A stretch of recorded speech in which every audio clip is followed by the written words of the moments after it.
Okay, welcome back. The second day of our conference, Apocalyptic Anxieties, and our second keynote, second out of three. You may already know that we had one keynote yesterday who unfortunately was called away to a very urgent meeting, so was unable to join us, but we're hoping to maybe have her back at some point. Hilda tells me that Mariana Silva, the Minister of Environment and Climate Change, had written like an hour-long talk specifically for our conference, so we were really very happy about that, and I think we can maybe arrange for her to give that talk another time virtually. So it's a tremendous pleasure and a huge honor to have Professor Lewis R. Gordon with us this afternoon, this evening for him. He's, I believe, in Scotland right now.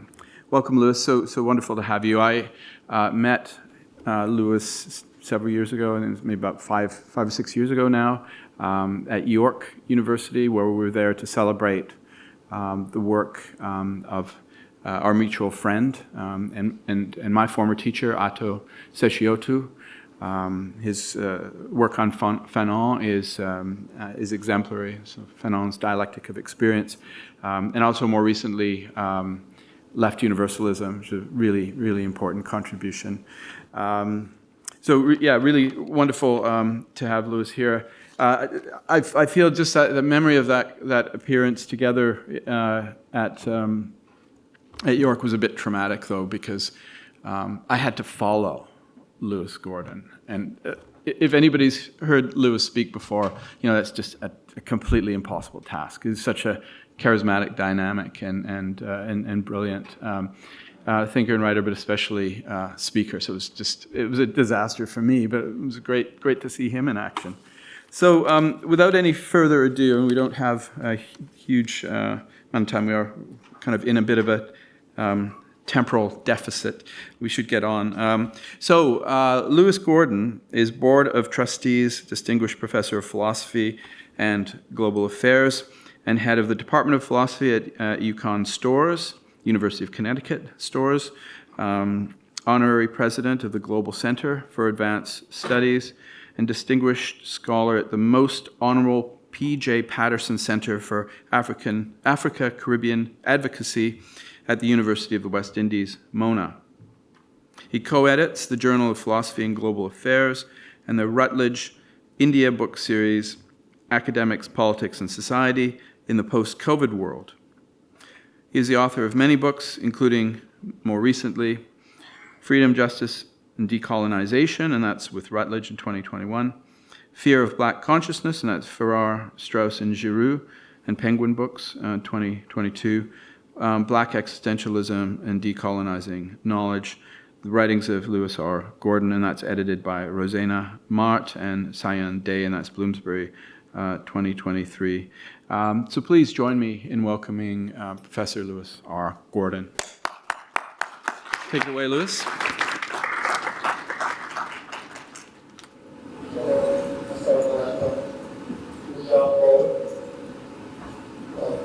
It's striking that some of the ways we greet each other is to refer to peace. And I'm sure it's on everybody's mind right now, because we're in a world right now that is in such disarray. And it's a world in which some of the themes we are discussing in this meeting, there are people who are using the word apocalyptic all over the place. And what feeds into it is also a lack of nuance and understanding of the difficulties of our time.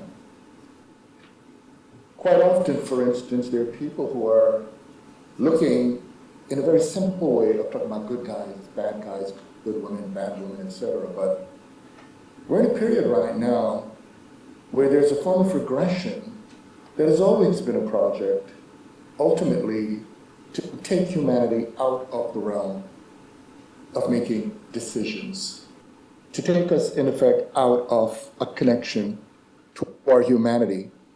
Indeed, to talk about humanity today has become indecent.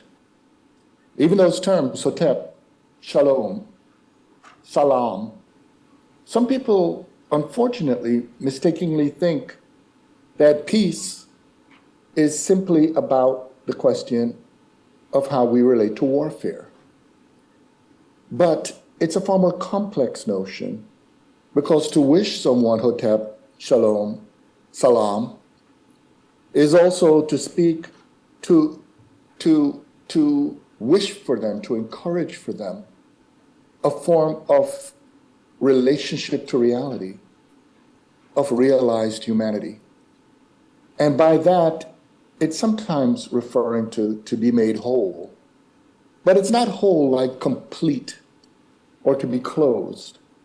Because one of the things we know as fellow human beings struggling with that question is that there's something profoundly, almost indecent about us because we dare to stand out from being. And when we stand out from the reductive notion of what we are, that is, to treat the being in human being as a thing, we find ourselves facing, as all our ancestors faced, the challenge of responsibility. In fact, one of the struggles, many of us have had that conflict in our childhood with our parents, you know what I mean?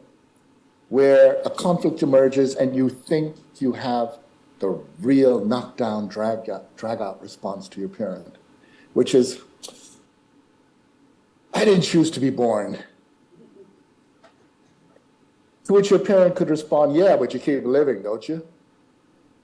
And at that moment, you begin to realize, although being born may not have been your choice, every moment you live, you face yourself, the others, the world around you, with the challenge of the responsibility for that act. Now, right now, with a lot of what we're struggling with as a species, sometimes we hear about our species' narcissism.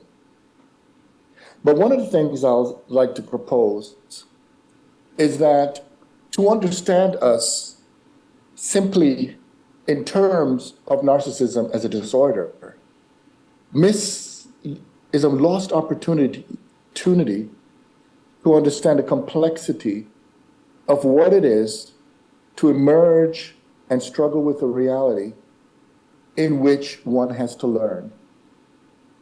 Indeed, one of the struggles we have as a species is the realization that we cannot live outside of the human world.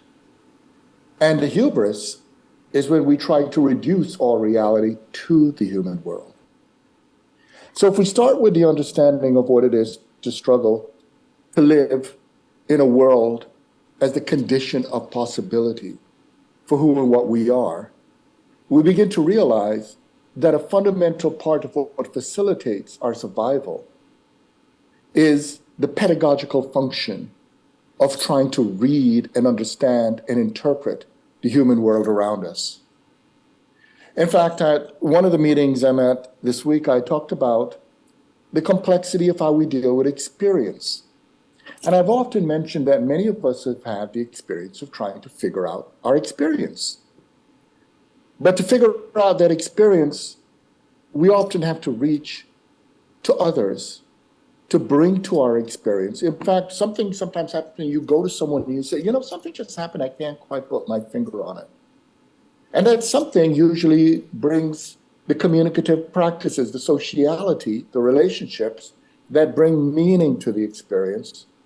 And when we do so, we begin to get access to the conditions that, one, can disclose our relationship with one another in reality, but also understand those that cover it. Sometimes I'm asked about the work I do, and because I work in many areas, some people are wondering, do they connect? But I often quote that my work is about the human being's relationship to reality and the many unfortunate ways we attempt to avoid it. Now, when we are the ones who are involved in the evasion of reality, we're in effect taking a flight from displeasing truths into the realm of pleasing falsehoods. There have been many analyses of this phenomenon.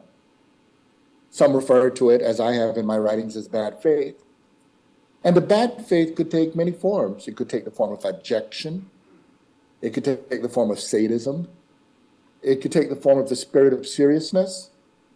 And all of those are manifestations of what happened when we take ourselves too seriously, when we are caught in the grips of what I would call a bad narcissism. So we already see something unusual. Because you see, as we look around, every direction in which we look, if any of you turn around right now, every direction in which you look, you will see something marked by human reality. It's what brings intelligibility to our existence, to the world in which we live. But that is often haunted by another realization, which is that not only do we disclose human reality and we address the question of reality, but then there's also an extent to which we cover it. And we cover it because there's a haunting truth. The haunting truth is that reality, whatever we may call it, was perfectly fine without us.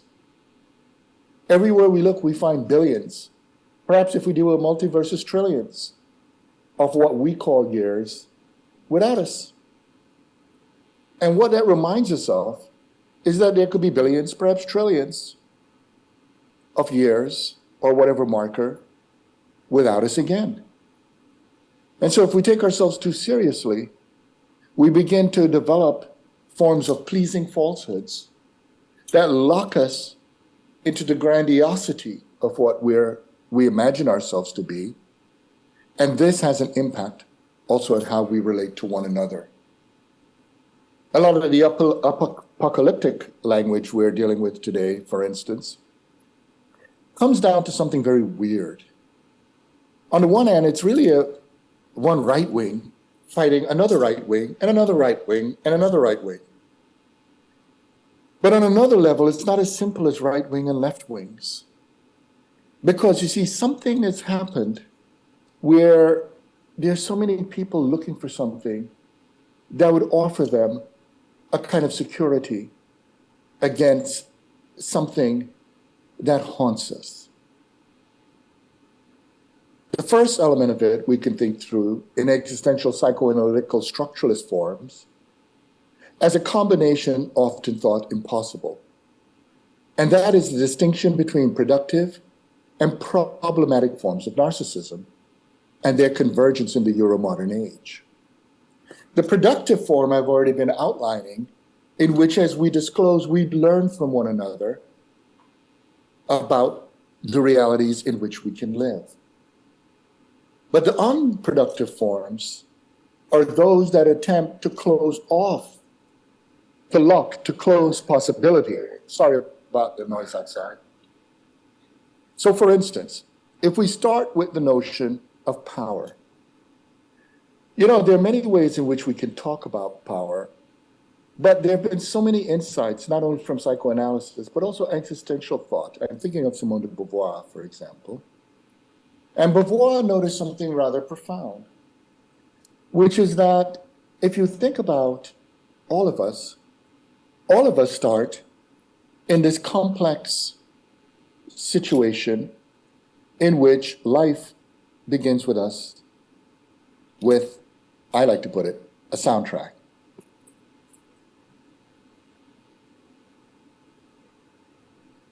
That soundtrack, of course, is our mother's heartbeat. And when we were expelled out into the world, many of us struggle at first with a world in which we face profound vulnerability, but what is brought into that world is this notion that there are these creatures called gods. And from a childlike perspective, the gods are all adults. And the obsession there is to give us the sufficient security through which we're able as children to play. And in that world of play, we're at a libidinal level in the world of pleasures. There's no real inherent right or wrong in our play. But we do face forms of curtailment. And in those forms of curtailment, we enter a world in which there are different kinds of practices that transform simple pleasures. Now, one of the tricky things about this is that it is one of the things that make, for instance, as many of you may know, adolescent life so difficult. Because in adolescent life, we begin to find out something. What we begin to find out is something so terrifying that some of us recoil and attempt to return to a form of living lie. The terrifying thing we discover is that not only was our parents not God, not only weren't other adults not gods, but by virtue of them not being gods, they were not really able to protect us. And that is because they could not ultimately protect themselves. In fact, what makes adolescent transformation so difficult is that in realizing that nobody can ultimately protect themselves because they're not gods, some would like to return to that period, that libidinal period of a sense of security. And this often leads with an obsession with not only fathers and gods, and whether it's good daddy, in the US context, good daddy would have been the 2016 elections, Bernie Sanders, bad daddy is Donald Trump. But the thing is, whether good or bad, this obsession with trying to find daddy takes all kinds of other forms. Forms of fundamentalisms, forms of expectations that you could return to a time in which there were people who supposedly got it right. A kind of return in which one can have order, absolute law, etc. But then some of us may reflect on when we look back throughout our lives and we look back throughout history, that there was never a period in which we did not find ourselves facing choices to be made. And for some of us, this choice situation is a situation of crisis. And what many of us know is that part of adult life is to struggle with crises through which we begin to develop, through situations and understanding, in which we begin to ask, what do we want?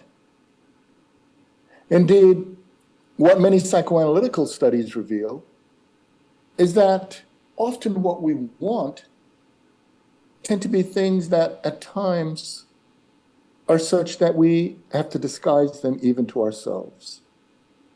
Because everywhere we look at, some of the things we find out what we want can take the form of being valued. That even if you have a situation of material conditions being met, even if you have a relative level of security, ultimately, what is disclosed in the human world as we deal with our intersubjective social relations is that ultimately we want to be valued. But value can take the form of the intimate erotic level of love, but it can take another form when we step outside of the intimate space into the social world of public reality, in which we deal with the struggles of being valued as legitimate, to being valued as having respect. And this complex mechanism of value can take a variety of complex forms if we begin to understand that ultimately such struggles also require us addressing problems of what we, by virtue of our efforts of agency, can do. Because you see, the godlike model of agency is simple. It is omnipotent, it's all powerful, it does whatever it wants. But if we're dealing with the human world of power, then we'll have to deal with a multiple level. Because you see, coercive power blocks, and non-coercive forms of power can facilitate growth. But then we have to define power. And you see, power is simply the ability to make things happen with access to the conditions of doing so. None of us can do anything if we lack power. But even if we had basic abilities, we can do nothing without access to those conditions. And so one of the struggles of our age, and what we as a species have had to deal with, is the question of whether conditions can be available that can resolve all conditions, or perhaps our condition is one of an ongoing decidability. Now, some people would prefer to privatize conditions, and that tends to lead to blocking other people's capacity to act. In the realm of when we talk about issues of colonization, dehumanization, and many practices of the isms that degrade human life, what we begin to realize is that we are articulating the reality-evading conception of how we relate to reality itself. Among those, for instance, in the Euro-modern world, has been a very strange project of trying to find a way to yoke reason to rationality. And it's a rather striking thing. In fact, in a lot of my writings, I've identified at least 4 elements that lead to this project. The first one's pretty obvious. If we're going to have a situation in which we have colonialism, in a situation in which we have enslavement, a situation in which we have forms of dehumanization, the obvious question is we're going to have to ask about what it is to be a human being, because if you're going to fight against dehumanization, what in the world is humanization? But the second one I've already hinted at, because one of the things about the upsurge of existence is to face the problematic of freedom. And we live in an age in which we've extolled freedom, we've valorized freedom, we've had a lot of talk about freedom, while there have been made more rigorous the implements of producing unfreedom, enslavement, dehumanization, etc. And what makes matters worse is that a lot of resources of rationality, sciences, arts, a lot of the modes through which we actually bring the expression of how to negotiate our relationship to reality were rallied forth in the resources of dehumanization on freedom. And this creates crises of rationality. Now, because times are limited, the time for this presentation, I'm not going to spell out all the details of what I call the metacritique of reason and a crisis of justifying justification. How do we deal with our justificatory practices? But I often illustrate it through a very simple exercise. And I pose to you in the audience, all of you, a simple exercise. Because you see, one of the basic premises of colonial rationalities and the more conservative element of trying to constrain and control all of reality for security is that it's premised upon the notion of maximizing control and consistency. If you look at it in formal logical terms, to have a coherent, complete statement, the next statement must be consistent with that statement, so it mustn't contradict it. And then you go all the way down ad infinitum, no contradictions. But here's the problem, the fundamental problem. Because as much as we may say this, that we're looking for that form of rationality, if we can just get things right, the problem if we maximize consistency in that way comes down to a very simple question. And I pose that to you in the audience. I usually ask my students this, and that is simply, how many of you would like to spend the rest of your life with a maximally consistent being? If you reflect upon it long enough, you realize that that would be nothing short of hell. Because there will be a point at which you would say to this other, you're just so damn consistent that you're unreasonable. And reasonability becomes a moment in which we realize that responsibility of which I spoke. Because reasonability requires the ability to evaluate rationality, to evaluate right and wrong, to evaluate not only when to follow rules, but when to break them. And this ability of ours to break rules carries enormous responsibility. So this deals with the paradoxical implosions of the first and second, from the movement of a form of rationality, from the movement to the understanding of ourselves, as ultimately addressing the question of how we can learn from one another, to the question of how we're to address how we as creatures of reason, and remember, reason and rationality in this formulation are not identical. How do we live on an ever-shrinking planet? Now, on this planet we live on, and again, to just make it very quickly, our planet right now is not the planet of our ancestors. Our ancestors, if they wanted to go to another side of the planet, may take years, in some cases a millennia. But we live in a situation in which we can go to another side of the planet through technologies of movement that would make it physically under a day, and technologically, in terms of communication, under a nanosecond. When you can traverse space in a shorter amount of time, space shrinks. And what that means is that we are living on a smaller planet. But a problem we have as we live on this smaller planet is that we are still asserting values that were designed for a larger planet, and values that were premised upon notions of people who are intrinsically those who have things right.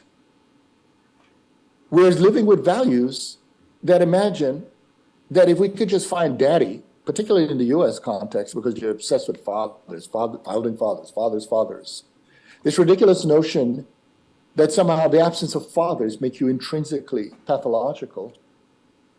We have a form of decadence in which we're failing to deal with the relations and the communicative practices through which we realize that the contradictions from those maximized forms of rationality are the starting point through which to address the problems at hand.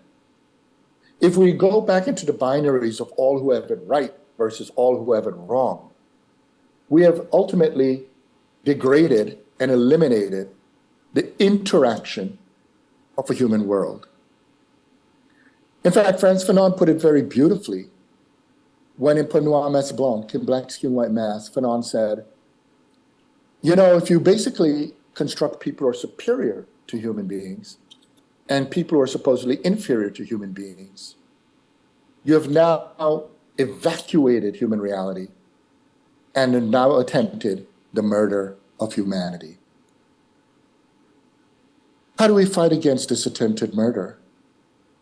Well, for one thing, we need to get rid of the logic of the contraries. And that's part of this apocalyptic all or nothing logic. All who have it right, all who are secure, all who have it wrong, all who are to be eliminated. And begin to deal with a form of relational, dialectical understanding in which there's not a fear of being transformed through our relationship with others. And this understanding begins to deal with the important question of global sociality, in which political responsibility, which is very different from moral responsibility, because moral responsibility you could hold as your actions, but political responsibility deals with all. And this is marked by something additionally difficult and profound. Because you see, when I outlined that effort to have a libidinal return, that is the hallmark of conservatism. That is the hallmark of a kind of a right turn to the monarch, back to the moment of a daddy who fixes everything. But some of us make the mistake, even after we say in the past decisions are to be made, to imagine if we move forward, it's a kind of left-wingism that is supposed to close off and have a resolution by just eliminating what is the problem, whether it be the state or whether it be a particular economic order. But the complex question is that that slides right back into the right because it's an investment in a libidinal form of closure. But you see, adult life transcends that. Adult life is the understanding of the complexity of joy and dignity. It's the understanding that joy is not necessarily pleasure. It's the understanding that ultimately the affirmation of life is a form of connection, a form of relationship. In fact, an understanding that we are not God, so we can't stand by ourselves. We are relationships through which, as we build them, we don't know the outcome before the performance. And indeed, that is what political life is about. Political life is about the transformation of power that sets the conditions for others to be able to act in meaning ways to build a livable life. But who they are, what they are not constrained by simply what we are. Because ultimately, as relational, the creativity and the productivity could be one that is unrecognized, are those that are unrecognizable to us. So the complicated question, if that's so, why then is it that we should act? And that understanding of political responsibility, because you see, political responsibility is rather profound, because it ultimately reaches those for whom, as political actors, we are anonymous and they are too. And when we do this, we begin to act not out of the analogical narcissism of colonial forms of love. Because you see, colonial love is basically this. And I think it's best exemplified in the novel Frankenstein by Mary Shelley, which is the projection of the self as an analog in which someone could walk up and say, I love you. And if you're in a cheeky philosophical moment, you could turn and say, why? And if the response is because you're like me and I love me and I'm reproducing me, then that's an imposition onto the other. But another kind of love, which is the radicality of the right of others to exist, to live, to have joy, to have dignity, is one in which, in the love, this radical love, one is producing that which is not an imposition onto reality and the others, but the cultivation of a relationship as a condition of possibility. And some people may say that's rather idealistic, but remember the term is reasonability, not perfection. And when we think about it in this way, we can think about, for instance, how we relate in our political actions to failure. Because you see, from the narcissistic disorder models, failure is always formulated in the I, whether I fail. And even the we is an analogical I and I. However, many of us know that there's so many aspects of the world today that are a function of those we will never know and those who preceded us who had no way to know us. And that means the articulation of an action is not about whether they acted and failed, but whether in acting, they set the conditions of possibility for actions today to be able to function in a way that actually has outcomes that are better. But the better as a complicated question becomes one in which we now face a profound existential struggle. Because you see, right now, too many have structured our planet, our global condition, on the privatization of power. But if we begin to deal with the public notion of power, if we begin, for instance, to get rid of nation states, not necessarily nations, but nation states, because the very conjunction of the nation and the state is such that it produces, by definition, people who are illegal, illicit, people who are outside of the nation and the state. But if we globalize the notion that we can have nations, but not a nation state, we can, with our creative capacity of disclosing reality, build worlds that may be a lot better. And part of that is letting go of the apocalyptic visions and begin to start working with the visions of the communicative practices in which, if we do our work well, we have set the conditions for those to come who are released from the spirit of seriousness, but can, in their actions, have a relationship through which they could look back at our actions and be able to say those powerful words across history. And we know those words. Those words are thank you. There's a lot more I could say, but for now, thank you for this opportunity to at least introduce these considerations. Thank you, Louis. Thank you very much. What a terrific talk, and I think it'll be generative of further discussions, especially I think on the next panel, which deals with the role of institutions. So open it up for discussion. We've got kind of a bit of time.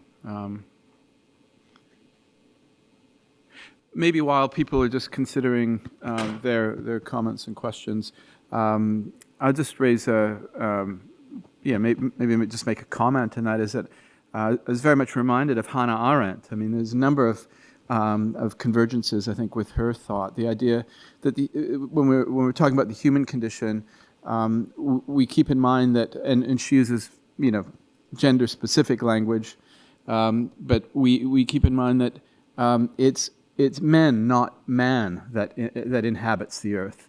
Also, a conception of power as a capacity for collective action, and those who act together are those also who are different. It's a kind of coming together in the political space of those who are different. Often, she understands political actors as themselves kind of pariahs, right? Those who don't fit in the social and who are, in a sense, permitted to appear or manage to appear within this realm of the political space, which is fundamentally a space of action. It's not work or labor, but it's action. Of course, there's a kind of Marxian critique that can be made there, but I think there's so much resonance in terms of what you're suggesting. So just a comment, if you care to comment on the comment, but I'll also invite further questions and comments from the audience. Yeah. Thank you, Samir. And in fact, you may see that I also, precisely because I didn't want to just be speaking at the audience, I made it a little shorter. But there are lots of convergences with Hannah Arendt. The differences are that, for instance, Hannah Arendt brought into Heidegger's notion of the societal over the social. Yeah. And one of the things I would argue for is that's a disaster. Mm-hmm. I actually argue for the social because fundamentally at the heart of what we are is the question of the communicative practices through which social reality is produced. And within that, the thing about social realities, it's always fundamentally incomplete, precisely because it is the creative possibilities of meaning are part of how we live. We live through worlds of meaning. Indeed, in a lot of my writings, I argue, for instance, that the aesthetic dimension, and I use dimensions in a lot of my thought, I actually argue that we're multidimensional realities, and that for us to live, it is insufficient simply for us to have, say, material nutrition and shelter. That ultimately you take meaning out of the lives of human beings, and we're creatures who would literally go and commit suicide. Precisely because for us, living and meaning converge. And the aesthetic dimensions of life in the production of meaning are very crucial. The other thing that's really complicated there, as you said, with action, you're absolutely correct. This is about sharing with Fanon actionality. But the thing that Fanon pointed out is that sometimes we create a form of idolatry in which we construct society, for instance, as an idol. In other words, we fail to see our relationship to the ongoing production of institutions, political institutions. So I'm very happy to know that this is preceding that discussion. Yeah. Because quite often, what a lot of people don't understand is there's no such thing as an institution that's not an infusion of power. But power, not simply not as a causal notion of power, but what makes institutions live is the power of meaning. In other words, they have to be livable. the moment their livability is exhausted, it doesn't matter how much apparatuses we put behind them, they would exhaust themselves and die. That is why all over the place we see ruins. Ruins are ultimately, it's not that people could not physically inhabit the space. It's just that they could no longer live in them. And livability is one of these crucial things. And this is why time is so important. Because you notice I'm talking about the livability of our planet. It's not that our planet is physically smaller.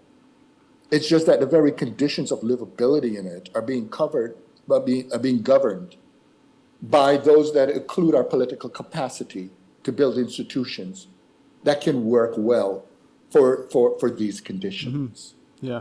The other part that really connects to, you notice I brought up the word dialectic. And one of the problems, it's ironic, isn't it, that a form of idolatry was imposed on dialectics by trying to make dialectics a form of determinism. When properly what dialectics are about is the realization of false universals.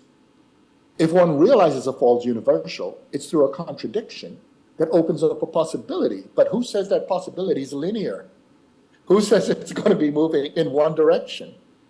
And part of realizing what that is connected to the fundamental dialectics at the heart of all communication. Every time we communicate with one another, we are realizing simultaneously what transcends us and how we're connected. And this rather interesting thing, you know, of late I've been going through a rereading of certain conservative thinkers. And what surprised me, and the conservative thinkers I have in mind are Nietzsche and Kierkegaard. Because both Nietzsche and Kierkegaard understood the concept of decadence. But Kierkegaard offered it in terms of faith and ethics, you know, the teleological suspension of ethics. You could see how I transformed that in my writings into teleological suspensions of disciplinarity. That we get into trouble when we treat our disciplines as closed, complete, and reality. That's a fetish, when we fetishize our methods. But if we open them, that means we're in communication with other disciplines, not interdisciplinarity, but transdisciplinarily. Because that is the realization of the limitations of ourselves, but the possibilities of something that transcends all of them. But what's striking here, and this is why what struck me is I began to realize that Nietzsche and Kierkegaard, although they're thought of as conservative, they identified something really profound, which is that we always presuppose that dialectics move forward. But there are dialectics that move backward. And the reason those dialectics move backward is because they're trying so hard to create a closed universal that they actually create a conservatism. And one of the examples of this that I've been thinking through is when Nietzsche wrote The Birth of Tragedy from the Spirit of Music.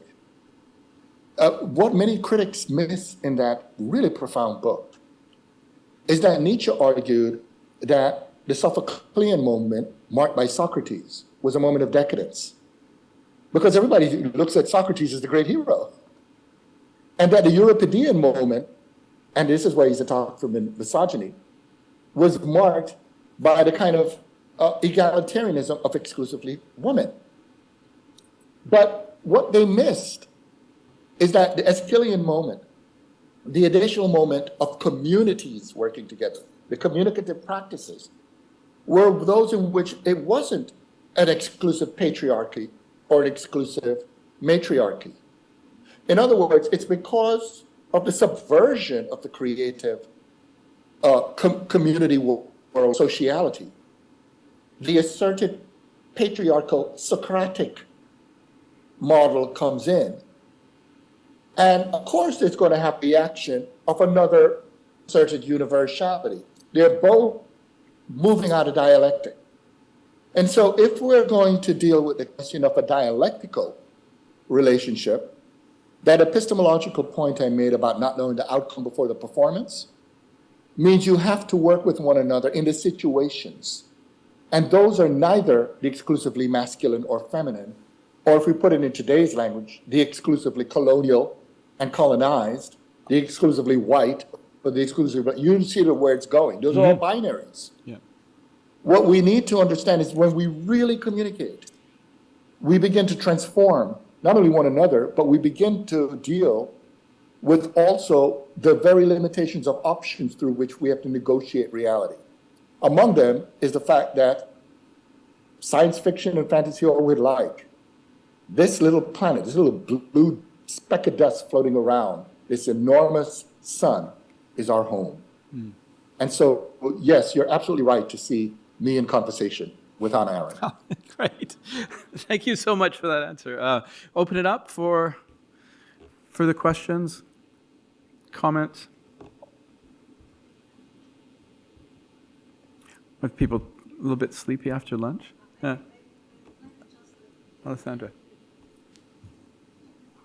With the little voice that I am, sorry, I have a cold, so I cannot speak very loud. But if you could just, I'm intrigued by this concept of the dialectic moving backwards. Could you expand a little bit more on that? Sure. Thank you, Alexandra.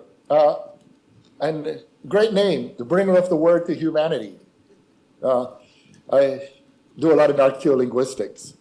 This is the thing. We always presuppose that when we're contradicting the present, we move forward. But a good example is one of the reasons right now why I went through that psychoanalytical discussions of people, I looked at it as looking for daddy. That's the kind of like these power symbols, but looking for mommy is the womb. And the womb, it's a great place. It's got a good soundtrack, great, it's homeostatic, central, heating. But the reality is that there is a paradox. When I outlined those movements, what is it to be human, freedom, and the justificatory practice, there's a fourth, which is redemption narratives. And that's linked to the point I talked about with joy, et cetera. That a lot of us would like to know at some point there's some redemption. But there are times when the answer to the redemptive narrative is no, there's no redemption. And that is terrifying for many. And so what some people would like is to impose on the dialectic, right, the negation that closes off dialectic. In other words, a dialectic that leads to an absolute. This, interestingly enough, can be marked, if I made it a little more concrete, in Fanon's realization of a mistake made by Sartre. Remember Sartre's Orphée Noire, Black Orpheus, where Sartre tried to deal with the classic, terrible notion of dialectics, which is thesis, antithesis, synthesis. And he thought he could show the outcome of what's happening in struggles around race, etc. The problem that Fanon said is that Sartre forgot that to be properly dialectical, there's a moment in a contradiction when you're lost in the night. And what he meant by that is not knowing the outcome before the performance. And so what Nietzsche, I think, and Kierkegaard identified was that any kind of dialectics that are going to promise you the outcome before the performance. In other words, they're setting the movements of negation. They're actually putting you in the past. And what they're doing to the past is covering the past with an ontological framework of completeness. And this is something that's not only identified by Fanon, but Sartre realized this, which is why he wrote the Critique of Dialectical Reason, because he realized that he was asserting a conservative dialectics. But the thing about it is, it's not only there. You could see it in Eastern thought, in, for instance, Kaiji Nishitani, where he began to realize, and he puts it even a more radical way, that if we start with the presupposition that we're to have an ontological outcome, in other words, an ousia, an ontos, a being, a thing, then what we in fact do is cover reality. In fact, his criticism of ontology is that it covers reality. And interestingly enough, it's the same argument Fanon made. So this, of course, has profound implications. Because, for instance, it makes me rethink certain thinkers. Because at first, I really thought of Nietzsche as an example, in a very kind of anti-democratic, misogynist type figure. But I began to realize that maybe part of the problem is that we impose upon reality these problematic, cliched, presupposed outcome forms of dialectics, which create the paradox of an anti-dialectics dialectic. And that ultimately, if we're going to deal with an open dialectics dialectic, it takes concrete form in de facto communication with others.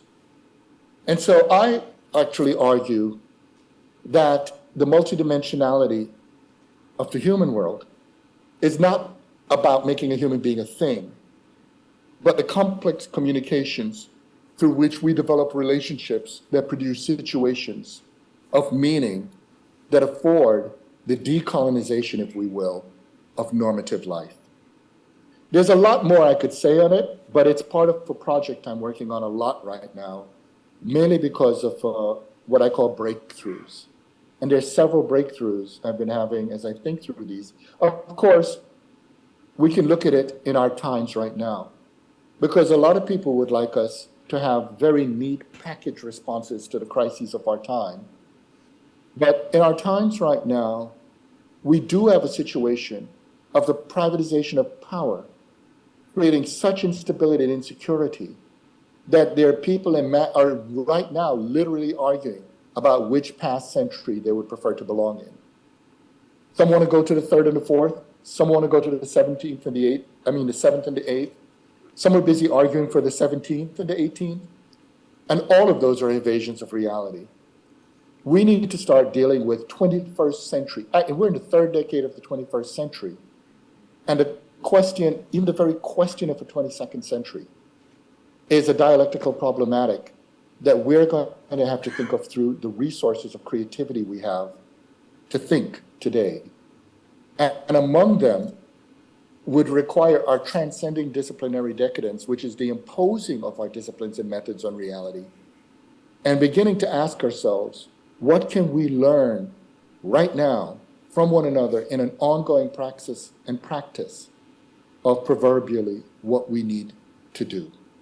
Anyway, there's a lot more, but I hope that was a little helpful. Yeah, that's wonderful. I think that's a great note to bring this session to a conclusion on. I think this is really brilliant, and goes back to this idea of a kind of productive narcissism, an ability to learn from one another, and a fundamentally pedagogical mission for a kind of transdisciplinary humanity. So, Louis, thank you so much for being present. It's been a real pleasure hearing from you, and good luck with this project. Really looking forward to seeing the fruits of that.